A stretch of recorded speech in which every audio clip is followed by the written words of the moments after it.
Sir నిజంగా artificial intelligence అంత effect చూపిస్తుందా జాబ్స్లో? అంటే ఏదైనా ఇంటెలిజెన్స్ అనేది మనిషి ఒక పని చేసే కెపాసిటీని తీసుకొస్తుంది. అందుకోసం మనం చదువుకుంటాం.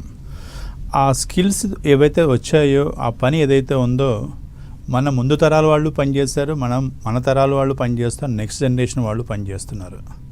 ఒకప్పుడు ఎడ్యుకేషన్ ఎస్ఎస్ఎల్సి చదివితే చాలా పెద్ద విషయం, కానీ ఇవాళ డిగ్రీ చదివి ఇంజనీరింగ్ చదివితే, ఒకప్పుడు అది కూడా పెద్ద విషయం, కానీ ఇవాళ ఇంజనీరింగ్ చదివితే పెద్ద విషయం కాదు.